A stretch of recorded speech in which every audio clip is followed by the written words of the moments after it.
anyone else 27, 28 and kind of feel like they're failing at life? Because I felt this last week. It's not cute, okay? It's not cute. It's been like 20 days since I posted my first YouTube video and an Instagram reel about breaking up with my old life, aka the breakup series, where I achieved 12 goals in 12 weeks. And I was so hyped, like I was ready. The momentum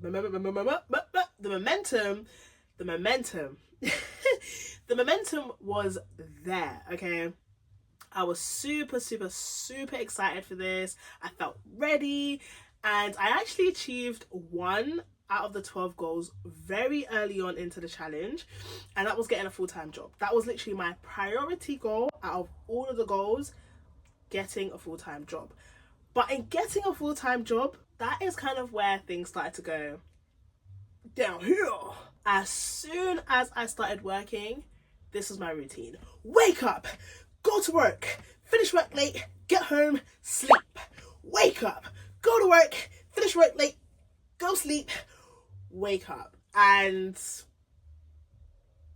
that was tough. I can't lie, it was tough. I'm working like 7 days in a row, 2 days off, and I was struggling to even go about achieving the 11 goals, like the planning and trying to fit things in with having a full-time job. Hold on, let me change position. I was getting stressed, feeling very much behind, and I kind of started to view myself as a failure. I called myself a failure in my head, and we can't be doing that, okay? We can't be doing that. Just for like your information, this mic doesn't actually work, but this seems to just make things look and feel a little bit more professional, I guess.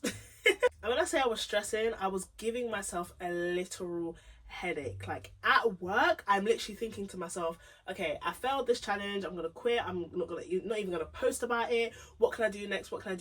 Should I start a business? What business should I start?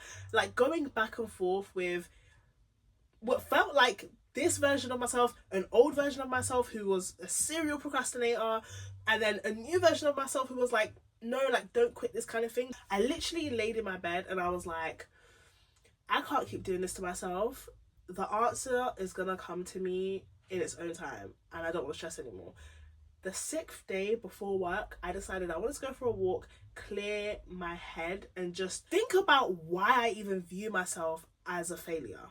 We've literally been conditioned our entire lives to view failure as the worst thing that could ever happen to us. I mean, listen, you didn't achieve a goal, you failed. You started a business, it didn't make £1 million, or it didn't go well, you failed. You didn't get into a top university, you failed. You didn't get the dream job you wanted, you failed.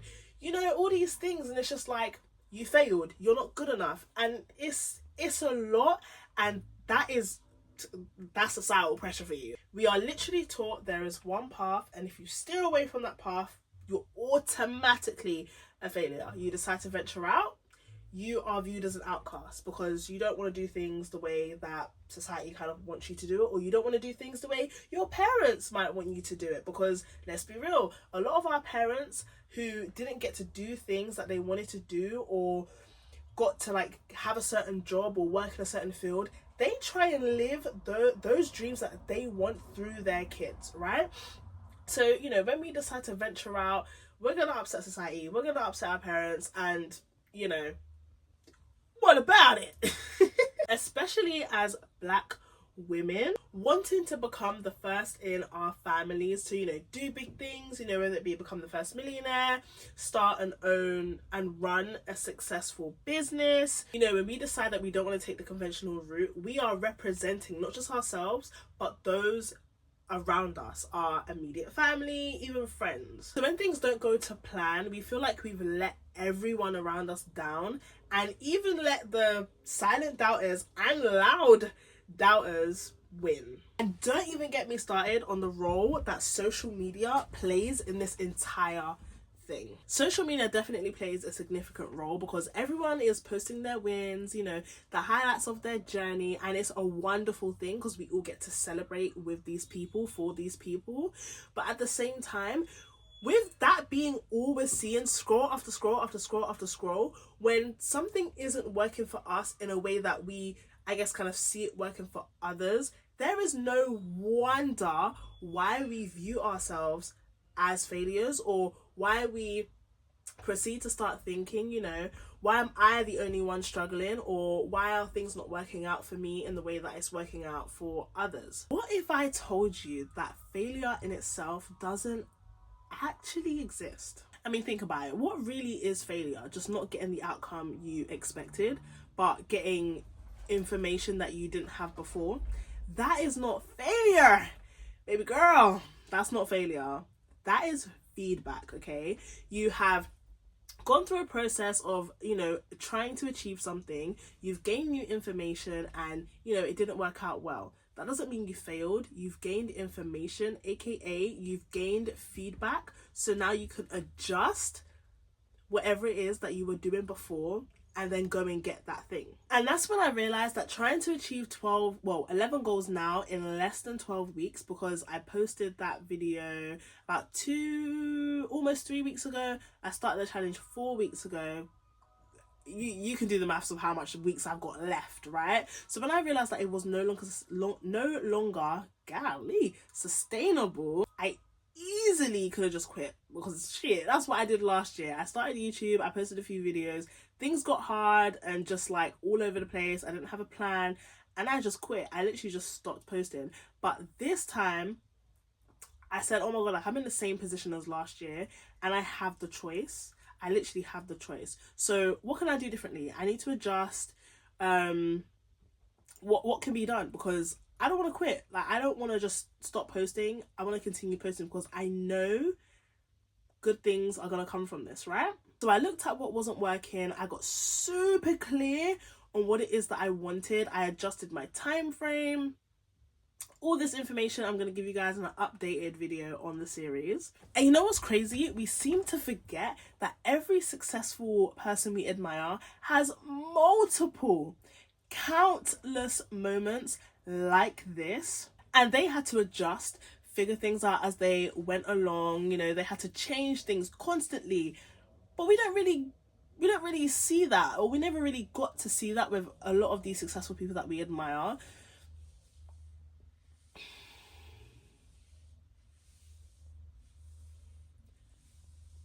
But you know what the difference is? The difference is that no matter how many times they had to change, no matter how many times they had to adjust, or maybe even change the goal, a lot of people would say they bit off more than they could chew. And now they're feasting. They did not stop, because they didn't view themselves as failures. And we don't view them as failures either. So why do we view ourselves as failures? Why do we view ourselves in that way? So if you're anything like me, on a path to changing your life, you know, becoming the first millionaire in your family, if you will, you're gonna have a lot of moments like this. You know, if you're starting a business and no one in your family started a business before, you know, all of these things, you're gonna have multiple moments like this. It is perfectly normal. It is literally normal. I'm literally going through it right now. Okay, you're gonna try things and it's not gonna work. You're gonna have people doubt you loudly or quietly.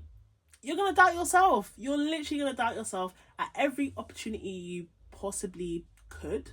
Yeah, you're gonna have multiple moments like that, and it's in that moment where we have a choice. We have one choice, and we're grown enough to decide what it is that we choose to believe in. So if in that choice you decide to view yourself or go about things with a failure mindset, then you will only keep experiencing things that will lead you to more failures, as you presume it to be, and more things that will confirm to you that you are a failure. But I wonder what would happen if you decided to choose that you are forever evolving. I wonder what would happen if you chose to see every setback as feedback. I wonder what would happen if you decided that from this point forward, no matter what happens, your success is literally inevitable. So this is what I want you to do. Next time something doesn't go according to plan, no matter what it is, ask yourself this one question. How does this newfound information, this experience I went through, lead to my inevitable success?